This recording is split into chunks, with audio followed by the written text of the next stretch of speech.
أشرف الخلق وعز المرسلين أبي القاسم محمد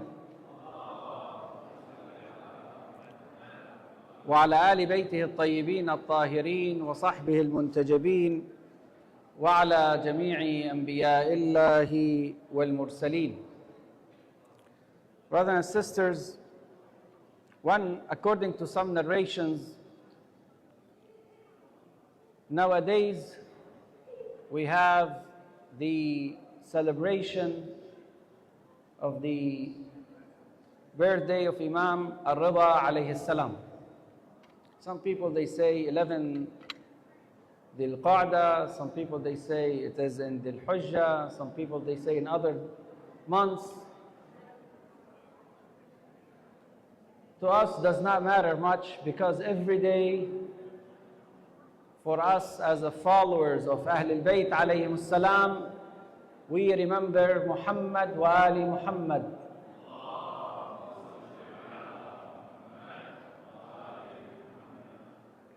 Al-Imam Ridha, he is the son of Al-Imam Al-Kadhim. And Al-Imam Al-Kadhim, they used to call him Abu Al-Hasan, one of the kunya. And Al-Imam Ridha also, he used to be named Abu Al-Hasan. Yani Abu Al-Hasan Al-Awwal, the first, Abu Al-Hasan Al-Thani. I emphasize on these because some people, they think, for instance, when I say Abu Abdullah, right away they think Imam Hussein. Mainly in Al-Hadith, Abu Abdullah is whom? Al-Imam Al-Sadiq. So when you read Abu Al-Hasan, you have to distinguish whether it is Al-Imam Ali, Al-Imam Al-Kadhim, Imam Ridha, and so forth. Al-Imam Ridha, his imamah was about 20 years. 20 years. I mean, he was born around 148 Hijri, and they say most likely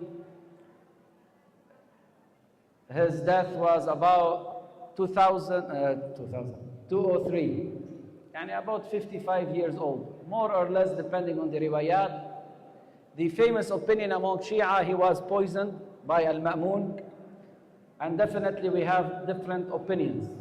That's not my concern now. My concern is, you have to be a little bit quiet so I can just deliver the message, convey the message. Sallu ala Muhammad wa ali Muhammad.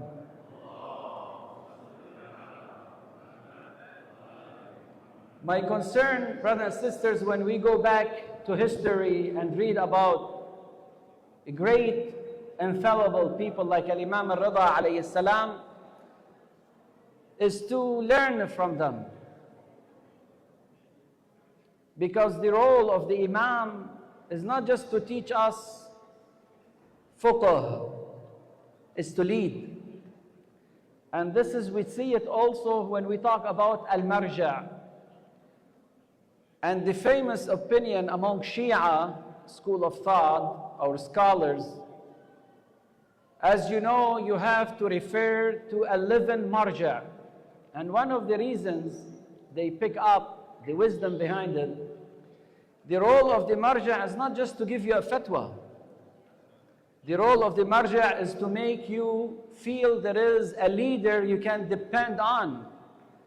A person who is dedicating his time to find you solutions, to improve your life, to help your society, to help your community. It's not about a scholarly thing. Otherwise, we can refer back to ChatGPT. Guess what? They might have better, solutions when it comes to halal or haram.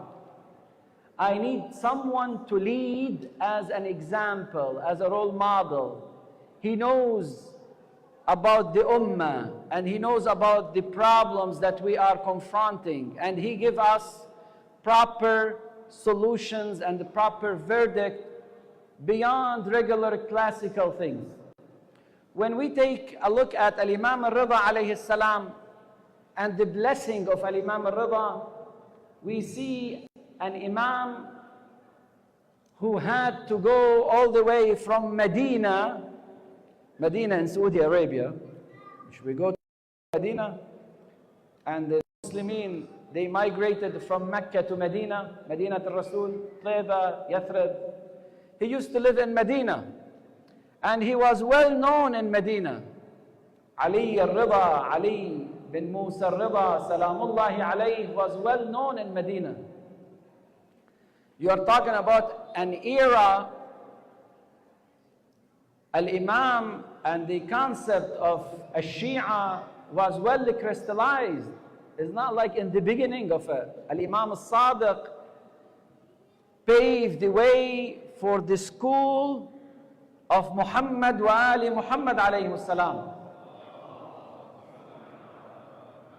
And that's why the Imams used to be directly or indirectly threats to the bad people. This is something maybe we'll discuss later on. Among history, Shia was the proactive, rational movement in the society.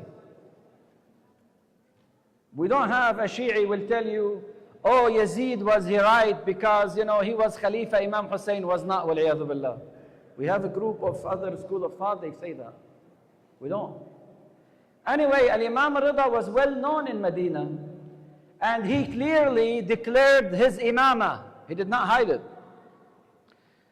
And one of the reasons, brothers and sisters, and I need your attention here, when Al-Imam Musa al-Kadhim was poisoned, according to the most accurate historical narrations, he was poisoned in prison by Harun al-Rashid. When he was poisoned, we have a group of Shia. I want those who do not believe in Khumus to listen to this, please. We have a group of Shia. One of the reasons they did not believe in Imam al-Ridha, why? Because they had thousands of dinars, and they don't want to give it to the Imam, personal benefits. And they invented a story that Al-Imam al-Kadhim did not die. Therefore, you are not the legitimate Imam, Imam al-Ridha, they say. We call that a group al-Waqifah, because they stopped at Al-Imam al-Kadhim and did not believe in Imam al-Ridha. And later on, big group of them started changing. Sometimes, brothers and sisters, we have to verify and improve and check our loyalty to Muhammad wa Ali Muhammad alayhi salam.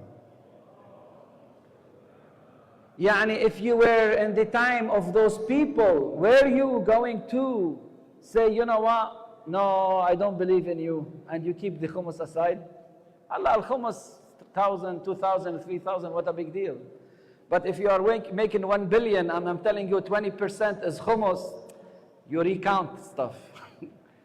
Sheikh, is Khumus wajib or not? Is it only in the time of Ahl Al Bayt or not? Why? Because here you have big cup. Sometimes we might be mu'min and believers and muwaleen li Muhammad wa Ali Muhammad because it's easy. Something we like, we get used to. But when it comes to a place where there is a person like Al-Imam al-Hussein alayhi salam is calling us, Ala hal min nasirin yansuruna, and you have a job, and you have a wife, and you have your dreams, and you are, you know, mashallah, waiting for your 401k and the profits from your stocks, and the houses that you want to sell, and the business that you are waiting to be successful. Are we going to be in Karbala, leaving everything behind and standing with Imam Hussein? Are we going to be among those people who rejected al-Waqifah and then they believed in Imam Ridha alayhi salam? So Al-Imam Ridha, well known in Medina and his Imam, yet we saw people, they denied him. And that's why always, brothers and sisters, we have to improve our aqeedah and our belonging to Muhammad wa Ali Muhammad. Secondly, he left Medina by the end of his life around, he stayed a couple years in Khurasan, which nowadays we call it Mashhad. Imam Ridha, his last days were in Mashhad. And when they buried him close to Harun al-Rashid. Because Harun al-Rashid, they say he was buried over there before Imam Ridha. Anyway, Imam Ridha left Al-Medina and he went to Khurasan, to Mashhad. Khurasan now is different sects. We have sects, or sections. We have Khurasan al-Ridawiyya and other Khurasan. Now it's not my job. But Imam Ridha left Al-Medina and he went to Khurasan, to Mashhad. And his main goal is not to be Wali al-Ahd. Al-Ma'mun, for your information, he is the son of Harun al-Rashid. Harun al-Rashid, he has Al-Ma'mun and Al-Amin. Al-Ma'mun killed his brother Al-Amin to be Khalifa. Al-Ma'mun killed his brother Al-Amin to be Al-Khalifa. And all of a sudden, he called Al-Imam Al-Ridha to be Al-Khalifa. Al-Imam Ridha rejected that. But he went to Khurasan and his concern was how to spread the proper teaching of Muhammad wa Ali Muhammad alayhim salam. So when you, brothers and sisters, see yourself not in your community, when you feel that you cannot go back to your country, when you feel you can benefit the new place that you are residing in, remember the suffering of Al-Imam Ridha alayhi salam. And remember his statement that says, the meaning of لا تعرب بعد الهجرة. شو يعني لا تعرب بعد الهجرة? Or some Sunni scholars, they have it as لا هجرة بعد الفتح. لا تعرب بعد الهجرة. التعرب, to be among الأعراب. الأعراب, those people, they had no civilization. They used to live away from the Medina. They were not educated. They did not understand Islam. When you be among them, you feel you are away from your religion. It is from al-kaba'ir, as zina is haram, drinking alcohol is haram, drinking haram meat is haram, eating haram meat, consuming haram meat is haram. It is haram to stay in a community where your spirituality will be evaporated and your faith will be perished. You're not allowed to stay in that location. And one of our blessings in this state, that this community has the proper resources, means to keep our faith. When you, brother and sister, you gather like this is something not light. This is something highly appreciated. Al-Imam says, أحيوا أمرنا رحم الله من أحيا أمرنا. Several narrations like that from different Imams. أتجلسون, do you sit together and talk? You visit each other. Do you have majalis like this majalis? In other words, the answer yes. Al-Imam will tell you, these kind of majalis, I like it. So it is not just we are making this masjid great because it's masjid for Allah, وَأَنَّ الْمَسَاجِدَ لِلَّهِ, but also meeting each other, shaking hands with each other, looking after each other. This is something important. And that's why we see nowadays those who are away from the teaching of Ahl Al Bayt, they are isolated, they pray by themselves, they are not involved in the community, they are not involved in these kind of, congregations, depressed, they feel lonely, they feel, not good. Islam, when tells us you have to attend the masjid once in a while in certain circumstances, there is a reason. Al-Imam said, لا تعرب بعد الهجرة, the meaning of his hadith. So therefore, we have to stick together as a community and improve the community. Al-Imam who left Al-Madinah and went to Khurasan, and because of his good efforts, now we have great followers of Ahl Al Bayt in Mashhad. This is a lesson for us to make any place that we go to and reside in معلم من معالم آل محمد عليهم السلام. It's a lighthouse that call others upon the path of Muhammad wa Ahl Al Bayt عليهم السلام أجمعين. That's one thing. Secondly, one of the things we learn from Imam Ridha, I'm running out of time, but quickly, من أصغى إلى ناطق فقد عبده. This is very important, brothers and sisters, especially younger generation. Wallah, Sheikh, it is only music.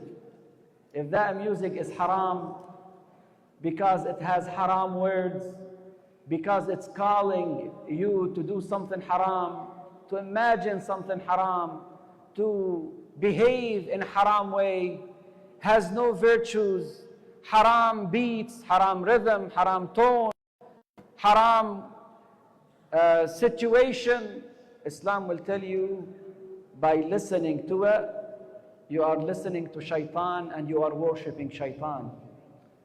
من أصغى إلى ناطق فقد عبده. يعني you are worshipping this instead of worshipping what? God. You are worshipping shaitan. Same thing when it comes to ghiba. Oh, you know what? We have nothing to do. Let's talk about this neighbor, that relative, this person, that friend in a bad way. That's ghiba. Al-ghibatu ashaddu min az-zina. Worse than committing, fornication, sinning. Al-Imam, this is one of the wasaya. And the last wasiyah, if you give me only 2 minutes quickly, because it's the same hadith.